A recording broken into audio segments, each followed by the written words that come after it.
Assalamualaikum warahmatullahi wabarakatuh. Halo teman-teman semua, selamat datang kembali ya di channel Biko Story, channel yang akan membahas berbagai hal, kisah, kasus, misteri hingga sejarah dalam kemasan cerita bergambar. Dan pada video kali ini, admin akan mengilustrasikan kisah dari 4 anak yang selamat dari sebuah insiden pesawat dan mampu bertahan selama 40 hari di hutan Amazon. Hal itu seperti sebuah keajaiban, melihat dari mereka yang masih anak-anak. Bahkan satu anak masih berumur 11 bulan.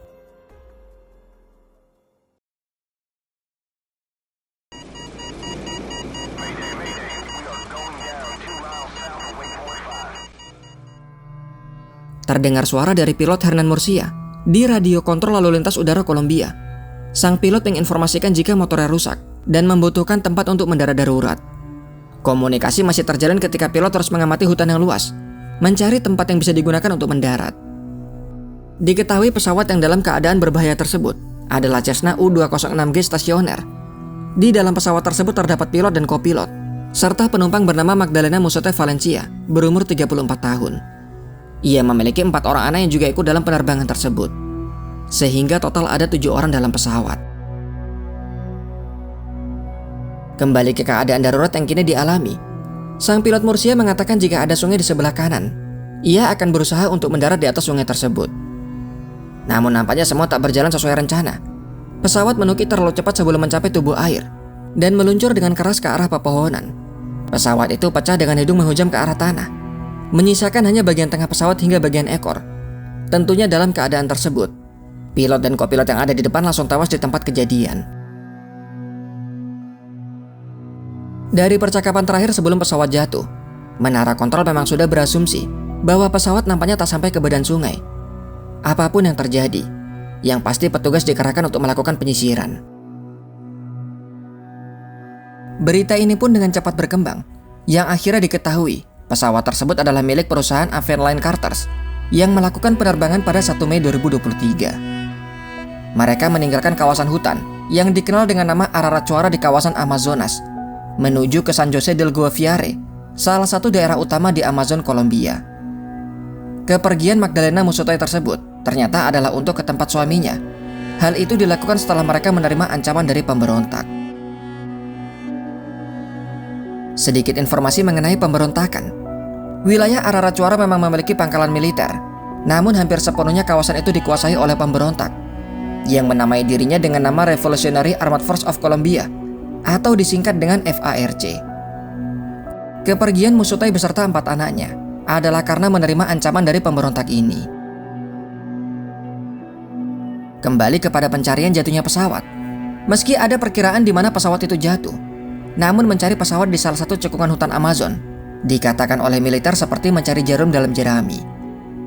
Cekungan hutan Amazon tersebut merupakan salah satu wilayah dengan vegetasi terpadat, terbasah, serta dikatakan paling jarang dijelajahi, bahkan oleh penduduk lokal.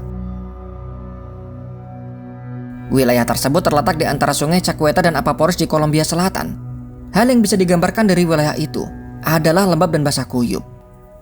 Seorang pribumi bernama Edwin Paki berumur 36 tahun mengatakan, hutan itu masih perawan, sehingga mereka akan berjalan dengan sangat lambat untuk menuju ke lokasi kecelakaan. Sementara penduduk lain mengatakan, hutan itu bukan hanya dianggap magis oleh masyarakat sekitar, tetapi juga sarang dari hewan paling mematikan di kawasan tersebut, yaitu jaguar dan ular berbisa. Karena itulah sebagian orang pesimis para korban jatuh bisa bertahan hidup. Pada dasarnya ada 2 bahaya mematikan. Yang pertama adalah dari alam itu sendiri, dan yang kedua adalah dari pemberontak di kawasan tersebut. Karena militer tak begitu memahami wilayah itu, maka tim pencari akan dipimpin oleh penduduk lokal yang berjumlah sekitar 6 orang. Dengan pimpinan utamanya adalah Edwin Paki, dan yang lainnya merupakan tim gabungan yang sebagian besar merupakan aparat militer. Tim pencari juga harus berjalan kaki karena dalam beberapa awal pencarian menggunakan helikopter, tak ada apapun yang terlihat. Bahkan jika melewati bangkai pesawat, mungkin mereka pun tak akan melihatnya karena padatnya vegetasi di kawasan tersebut. Juga ukuran pesawat yang tergolong kecil. Bisa saja pesawat itu masuk di antara celah pepohonan. Maka bermodalkan parang, mereka mulai merintis jalan setapak memasuki hutan Amazon. Beberapa hari pencarian yang melelahkan Semua nampak suram karena belum ada perkembangan berarti. Bahkan kala itu beberapa orang mengalami cedera. Edwin Paki, pimpinan dari masyarakat lokal, ia berjalan dengan tertatih. Kakinya mengalami cedera setelah menelusuri hutan hampir 2 minggu. Dan barulah di sekitar tanggal 15 dan 16 Mei, seorang pencari berteriak memecah keheningan. Semua pun antusias menuju ke sumber suara, dan terlihatlah sayap tengah hingga ekor pesawat yang menukik ke bawah, sementara kabin depan sudah hancur tak berbentuk. Ketika mereka mendekati pesawat, bau busuk sudah tercium dengan sangat menyengat. Mereka menemukan Murcia dan Musutai saling tertindis. Keduanya tak bernyawa. Sementara orang ketiga, yaitu Herman Mendoza Hernandez, juga rupanya tak selamat dari insiden itu. Pintu pesawat kala itu dalam kondisi terbuka, sementara keempat anak Musutai tak ada dalam pesawat ataupun di sekitar lokasi. Setelah diamati, ternyata ada beberapa tas yang telah dibawa keluar, termasuk perbekalan biji-bijian. Seorang pencari juga menemukan tempat tidur dan tenda dari ranting seadanya, yang menunjukkan kemungkinan anak-anak itu masih hidup. Muncullah secerca harapan baru. Maka dengan segera militer menerbangkan pesawat dan menyebar selebaran. Ada sekitar 10.000 lembar, yang kurang lebih isinya adalah panduan untuk bertahan hidup. Helikopter juga terus berpatroli, rupanya menggunakan pengeras suara. Helikopter memutar rekaman suara nenek mereka. Sang nenek minta agar cucunya diam di tempat. Suara itu bisa didengar hingga 2 mil jauhnya. Dan tak hanya memutar pengeras suara, mereka juga menebar makanan dari udara, juga beberapa peralatan dasar yang menunjang untuk bertahan hidup. Namun karena masih belum membuahkan hasil, pasukan khusus juga dikerahkan untuk ikut membantu mencari, dipimpin langsung oleh Jenderal Pedro Sanchez, Kepala Komando Gabungan Operasi Khusus Kolombia. Kala itu ada tambahan 200 orang ikut mencari, yang sebagian besar merupakan penduduk pribumi. Beberapa tanda kehidupan lain berhasil ditemukan, seperti kulit buah, popok bayi, juga botol dot yang belum lama dibuang oleh anak-anak. Juga beberapa ranting sebagai peneduh yang diikat menggunakan potongan rambut. Di tanggal 20 Mei, Sanchez yakin mereka sudah sangat dekat. Ketika kala itu mereka melihat jejak kaki yang masih baru. Ketika pasukan mengikuti jejak itu, tanpa disangka tiba-tiba hujan deras. Jejak kaki pun hilang tertutup dengan genangan air keruh. Ya Tuhan, apa ini? Ia sangat frustasi karena kembali kehilangan jejak. Hari pencarian ke-39, 2 orang pribumi bernama Dairo Kumariteke dan Eliezer Munoz mengaku jika mereka mendapat penglihatan dari roh hutan dan melihat keempat anak itu. Dan di hari itu pula ketika memasuki hutan, kebetulan atau bukan, Kumariteke mendengar suara tangisan. Ia minta semua tim untuk diam dan fokus. Suara itu pun kini terdengar semakin jelas. Ketika hampir mencapai sumber suara, terlihatlah 4 anak yang sangat kumal dan kurus.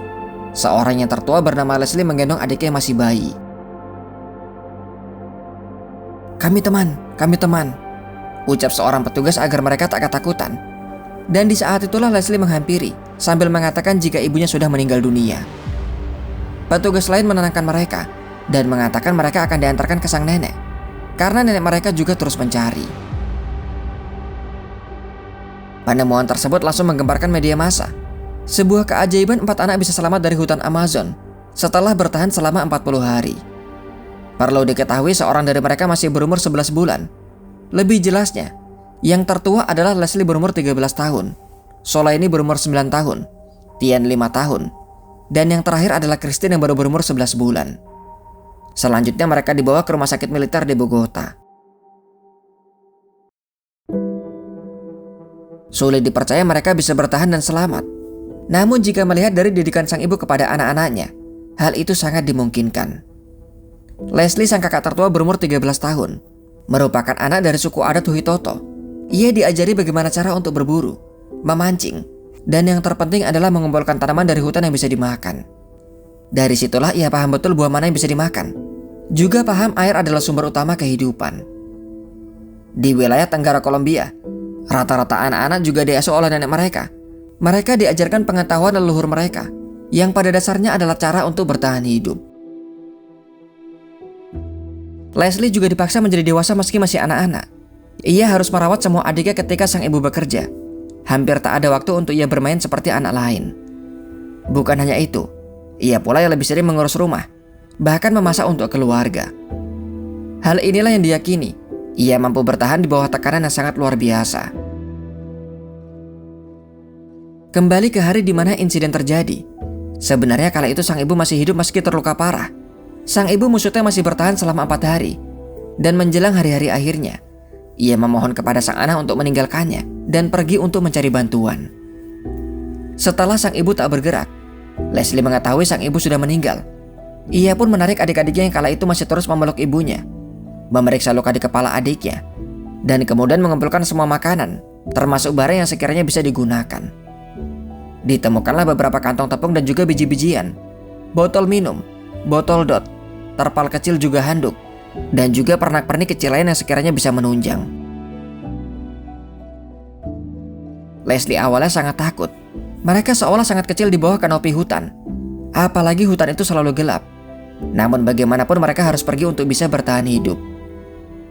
Dengan menggendong adiknya yang terkecil, mereka memasuki kegelapan hutan. Ketika akan menjelang malam, ia pun mendirikan tenda seadanya dengan ranting. Ranting itu diikat menggunakan potongan rambut, dan kemudian memasang handuk sebagai peneduhnya. Kala itu kedua adiknya masih terus menanyakan kapan ibunya akan bangun.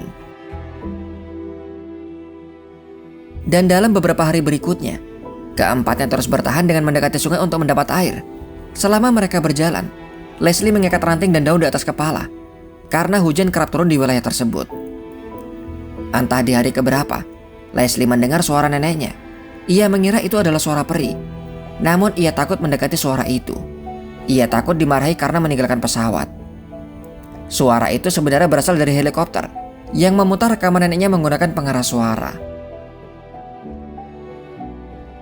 Untuk bertahan hidup selama itu dalam hutan Amazon, Leslie memakan tepung dan juga biji-bijian mentah, menyantap makanan yang disebar dari helikopter, juga mengandalkan pengetahuannya tentang buah-buahan ataupun daun yang bisa dimakan. Meski masih tetap kelaparan, namun berkat pengetahuan itulah ia dan semua adiknya bisa bertahan hidup. Dari semua itu yang terberat adalah ketika badai. Tak ada tempat yang layak untuk berteduh, sehingga mereka sangat kedinginan. Dan dari ancaman hewan buas, dalam satu kesempatan mereka harus membela diri dari ancaman anjing liar. Syukurnya mereka tak bertemu dengan jaguar, yang juga diketahui mendemi wilayah itu. 40 hari bertahan dalam hutan Amazon. Leslie dan adik-adiknya kala itu sudah sangat kelaparan.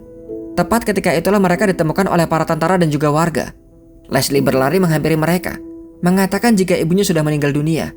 Juga ia yang sangat kelaparan. Gomez, seorang anggota tim penyelamat, terus menenangkan mereka dan memberikan kata-kata yang positif. Ia mengatakan mereka dikirim oleh keluarga, sambil ia menyelimuti mereka menggunakan kain dan juga plastik. Kala itu anak-anak sudah terlihat sangat kurus, nampak sangat tirus dengan tulang pipi yang menonjol. Namun apapun itu, kini mereka sudah berhasil diselamatkan. Berakhirlah sudah pencarian keempat anak yang hilang di hutan Amazon. Namun rupanya masalah baru muncul mengenai hak asuh. Perebutan antara ayah dan ibu dari Mucutai atau nenek dari Leslie. Berembus kuat isu KDRT yang sempat melanda, sehingga sang nenek bersikeras semua cucu ikut bersamanya. Lebih lanjut mengenai masalah ini, admin tidak akan mengilustrasikan dalam video. Jika ada kesalahan dalam video ini, informasi yang kurang atau pendapat yang berbeda, silahkan berikan komentar kalian. Sampai di sini kisah dari admin. Sampai jumpa kembali di video selanjutnya. Wassalamualaikum warahmatullahi wabarakatuh.